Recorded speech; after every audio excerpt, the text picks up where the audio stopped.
O Hiper é uma plataforma completa para o seu negócio. Com ele, você vende na loja física e na loja online, controla seu estoque e emite notas e cupons fiscais. Faça a gestão completa da sua loja, online ou offline.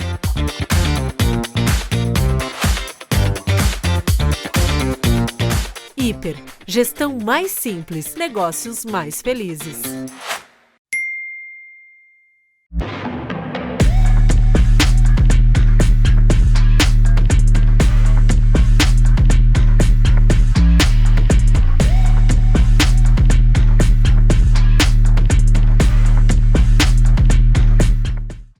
E aí, pessoal, bem-vindos a mais um conteúdo da Semana da Transformação Digital 2021, um evento do TD em parceria com o Sebrae. A gente está aqui para falar com quase 100 mil inscritos, quase 100 micro e pequenos empreendedores que querem aproveitar a tecnologia, novas ferramentas, entender um pouco desse novo mundo para vender mais, para criar um bom relacionamento com o cliente.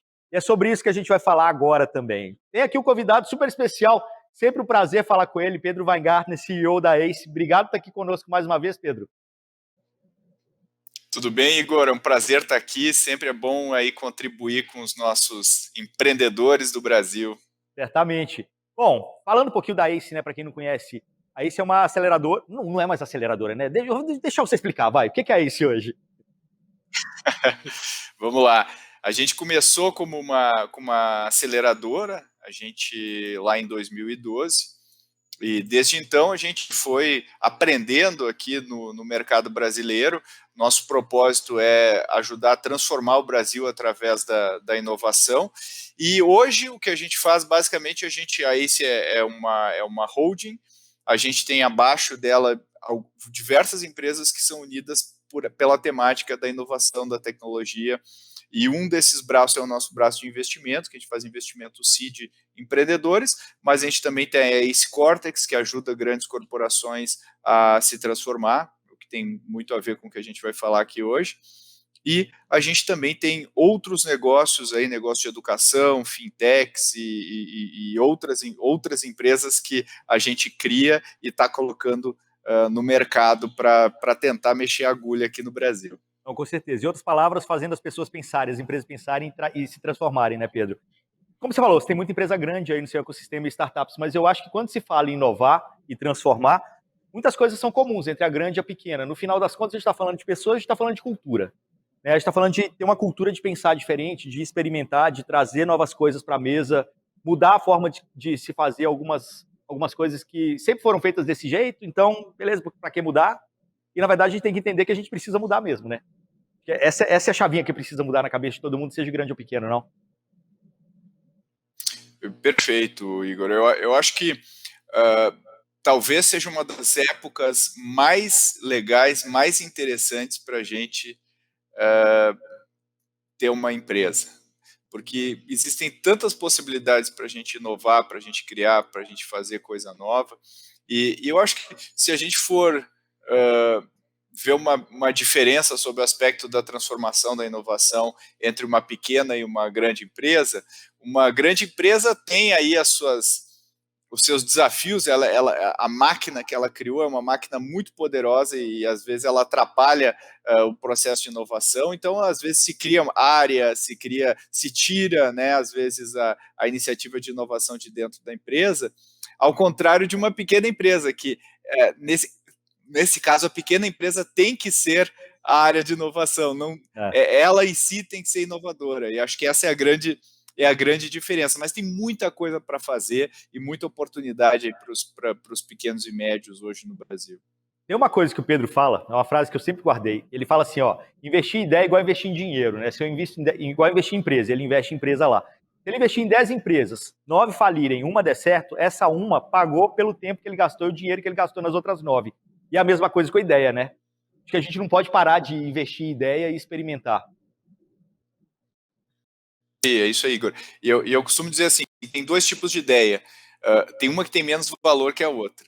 Então, assim, a primeiro tipo de ideia é a ideia de negócio, de novos negócios. Tá, eu vou fazer isso aqui, eu vou criar uma empresa que faz isso. Esse é um tipo de ideia. E o segundo tipo de ideia é a ideia de execução desse negócio. Então, quando a gente pensa numa empresa, eu vou dar um exemplo de uma grande para ilustrar. Quando a gente pensa numa Tesla, né, que criou carro elétrico e tudo mais, a gente pensa no produto, no carro elétrico, mas a gente não pensa em toda a rede de distribuição, que ela não usa concessionária, ela faz relacionamento direto, ela usa a viralidade dos clientes Tesla vendendo o carro para outros clientes, ela não tem revisão, então todo o modelo de negócio dela é completamente diferente. Então eu diria assim, a ideia de negócio tem bem menos valor do que as ideias de execução, que são as ideias que o empreendedor, né, o pequeno, médio empreendedor, deveria focar a sua energia. O que eu posso fazer para melhorar a vida do meu cliente, para melhorar minha relação com ele, para melhorar o meu produto,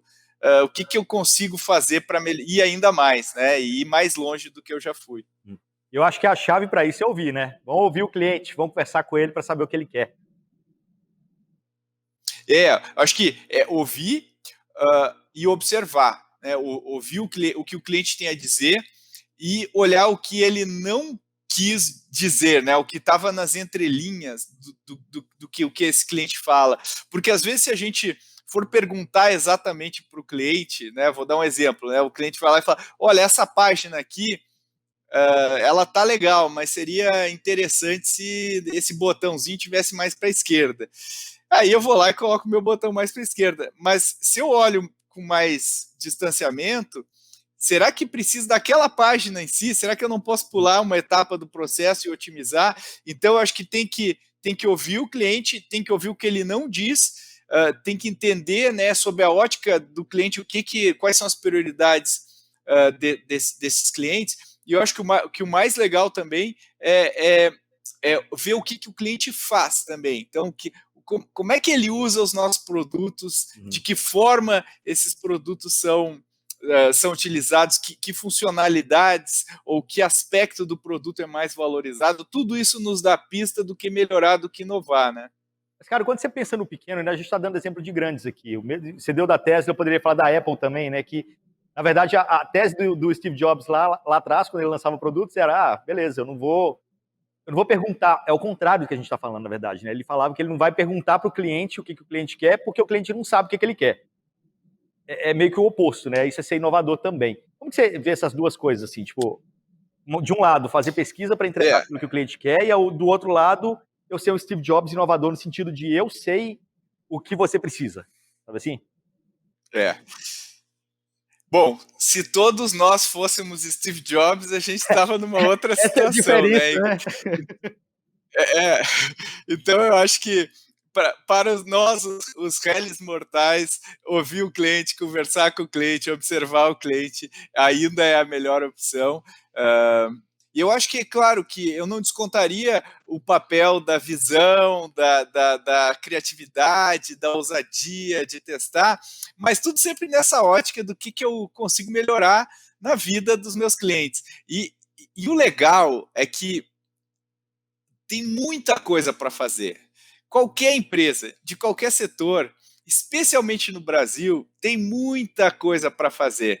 E eu acho que talvez esse seja a coisa mais importante que a gente vai dizer aqui, que quando a gente se deixa, e a gente pode explorar alguns exemplos hipotéticos e até reais aqui de pequenas empresas, que a gente fica pensando em inovação de uma maneira muito abstrata e tudo mais, mas eu acho que tem tanta oportunidade da gente melhorar a vida, melhorar os processos, melhorar a forma como a gente interage, e aí ligando, né, com o que você falou no início, da cultura da empresa, da forma de pensar das pessoas, de como que eu cuido das pessoas. Então acho que a gente tem aí muita oportunidade. Eu acho que a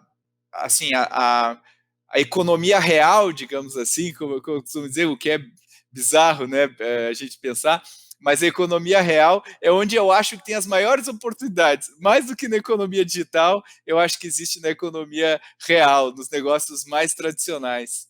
Não, perfeito, exatamente. Só complementando, né, uma coisa. Então, se você não é Steve Jobs, não tente ir pela sua intuição, né, no final das contas. Eu acho que o pequeno e micro vai muito na intuição, né?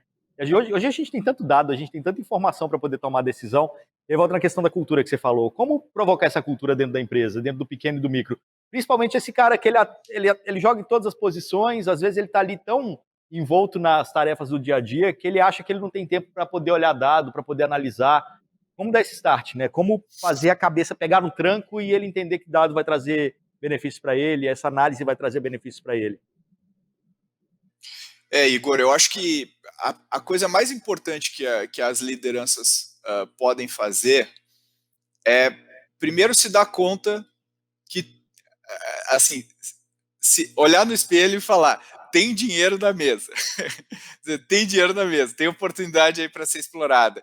E entendendo isso, eu acho que faz parte do DNA dos fundadores ou de quem toca o negócio de pensar exclusivamente em como que eu vou tornar não só o produto que eu vendo, que pode ser qualquer coisa, de encanador, marceneiro, até contador, como que eu vou melhorar esse meu produto que eu vendo, mas também, né, e acho que aí é o pulo do gato, como que eu melhoro tudo que está relacionado ao produto que eu vendo. Quer dizer, como que eu facilito toda a jornada, e acho que talvez a primeira coisa que eu aconselharia para um pequeno empresário, ou uma pequena empresária, é olhar essa jornada do cliente. E quando eu falo da jornada do cliente, eu não me refiro à jornada do cliente com a empresa só.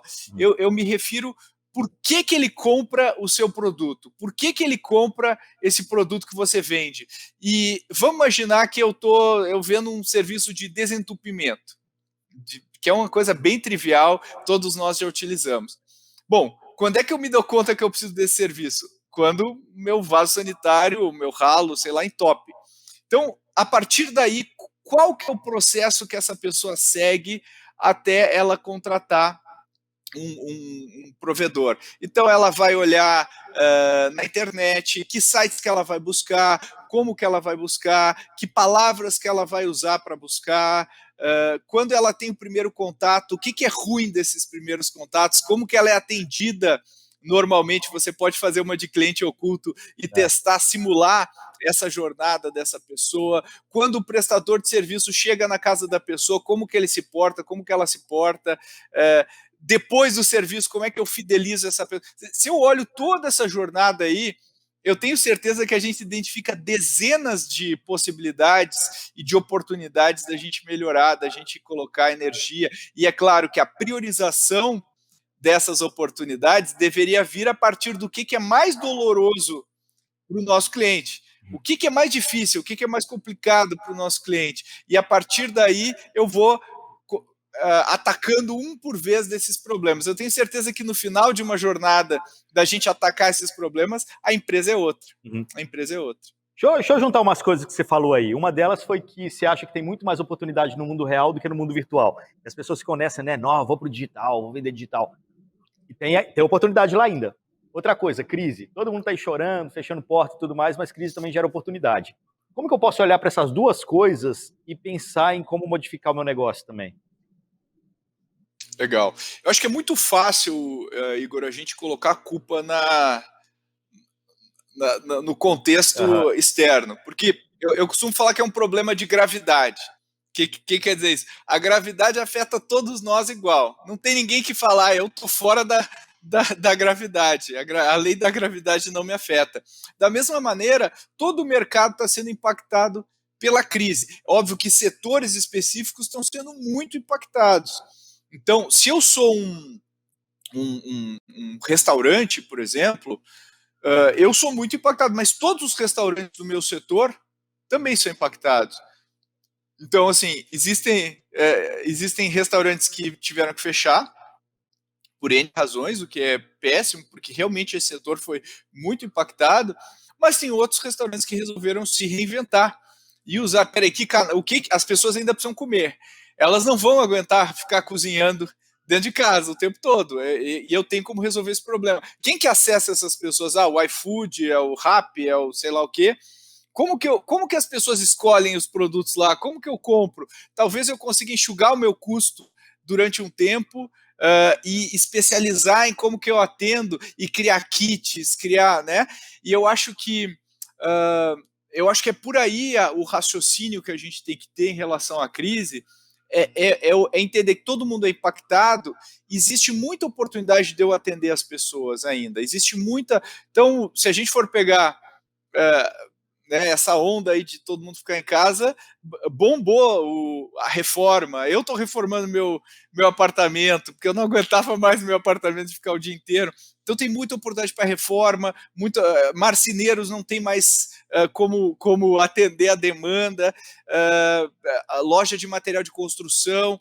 Quer dizer, tem muita oportunidade aí que se a gente colocar um olhar mais startupeiro, eu acho que a gente tem coisas legais. Eu vou dar um exemplo tem um cara que eu gosto muito, que eu acompanho, é um empreendedor que ele aplica a lógica, o nome dele é Nick, vou lembrar aqui.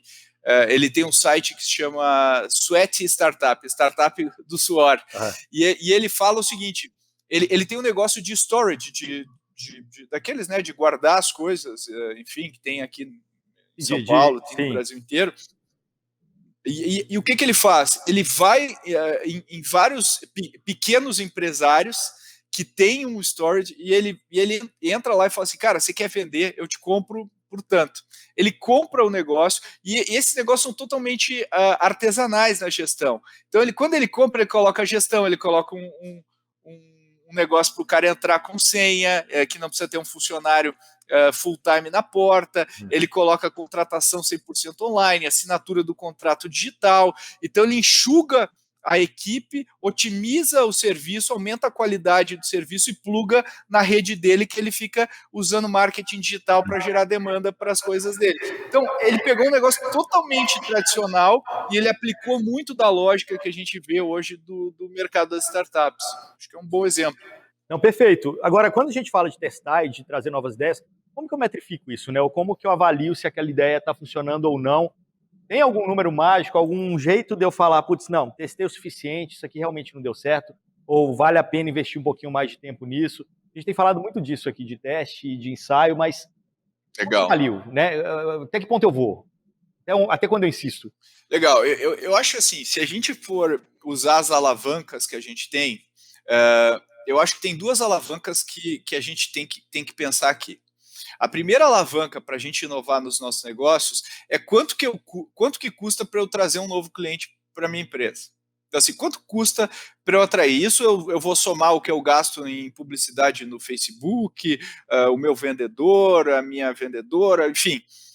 E essa é uma linha. E a outra linha é quanto que um cliente me traz de retorno ao longo do meu ciclo de vida com ele. Então, por exemplo, vou dar um exemplo.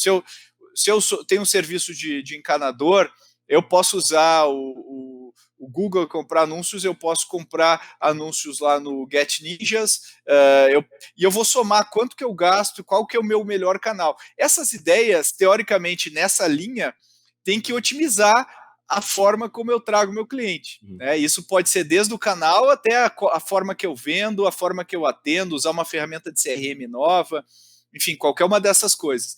Até a parte de retenção. Então, se eu sou um encanador, tenho um serviço de desentupimento, que outros serviços que um cliente precisaria que eu poderia atender? Então, alguém não vai ficar com entupimento a cada 2 meses. Aí o problema é outro, né? Não é o...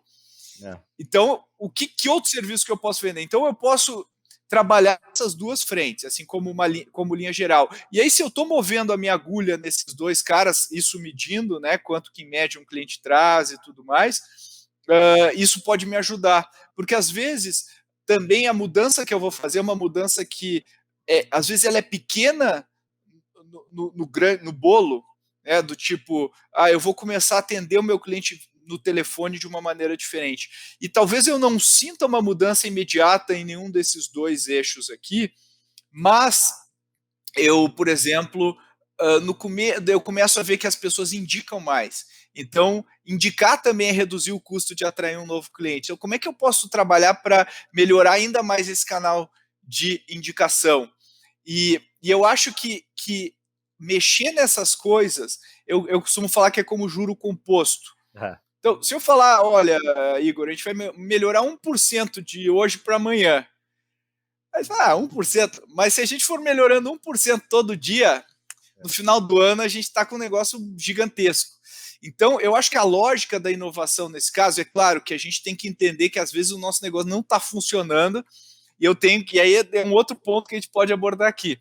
Mas se eu for melhorando 1% todo dia o meu negócio, ele vai ter um resultado incrível depois. E aí o que eu tenho que ficar atento é como que eu vou medindo esses eixos e criando métricas que são simples, que também a gente não vai querer que o cara mergulhe e fique, né, imerso em diversos tipos de métricas malucas, mas tentar simplificar ao máximo e entender se está movendo a agulha talvez seja um passo dos mais importantes para os empreendedores. Não, legal. Bom, eu acho que essa conversa aqui foi meio que uma explosão de ideias. Ela está logo no comecinho do evento. E daqui para frente, ao longo do evento, a gente vai começar a focar em cada uma dessas coisas que a gente falou aqui. Como que você pode trabalhar métrica, como que você pode trabalhar suas finanças, como que você pode trabalhar melhor o seu time de vendas, às vezes você, né, vendendo, você pode vender mais com as ferramentas que você tem à sua disposição. A gente vai começar a trabalhar um pouco de como, né, do como de tudo isso que a gente falou aqui, de todas essas ideias aqui que a gente falou aqui. Mas, Pedro, para a gente sintetizar, porque o nosso tempo está chegando ao fim, se tiver mais alguma outra dica, mais alguma outra coisa para falar para o pequeno e para o micro, como que ele pode trabalhar um pouco dessa cultura de inovação dentro da empresa e do dia a dia dele, o que você diria? Olha, eu acho que tem um outro ponto de oportunidade que eu acho muito pouquíssimo utilizado, é o treinamento. Treinamento é uma coisa que as empresas, especialmente as empresas de serviço, e o Brasil é uma economia movida por serviços, e eu tenho certeza que vários dos empreendedores e empreendedoras que estão nos assistindo são do setor de serviço. Eu acho que a gente dá pouca importância ao treinamento e padronização das coisas que a gente entrega.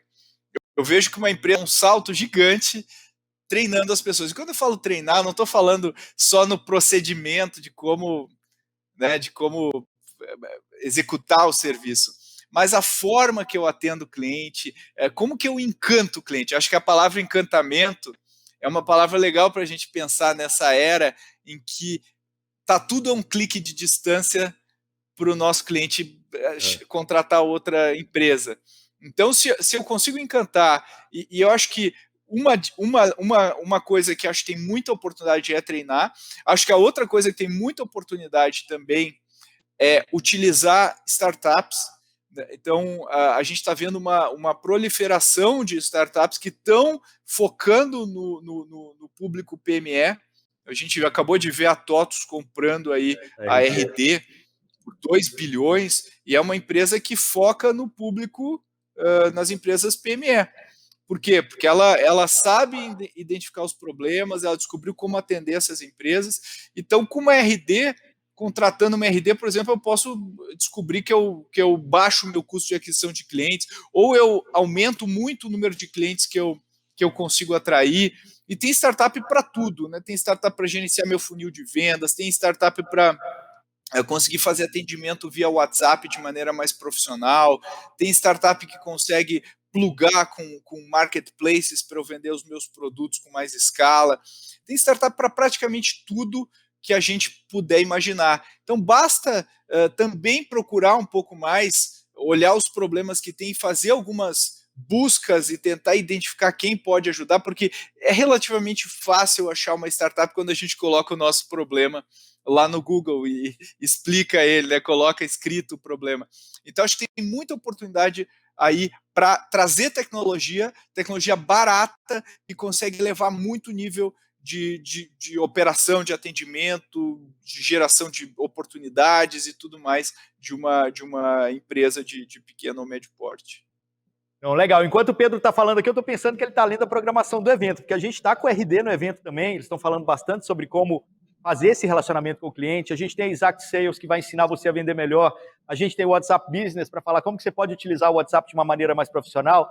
A gente tem a HostGator, que vai ensinar também como trazer uma presença mais profissional para você no online. Tem a Nuvem Shop, para você criar a loja online. Tem Marketplace, tem tudo nesse evento. Enfim, vai sair daqui sabendo vender muito mais.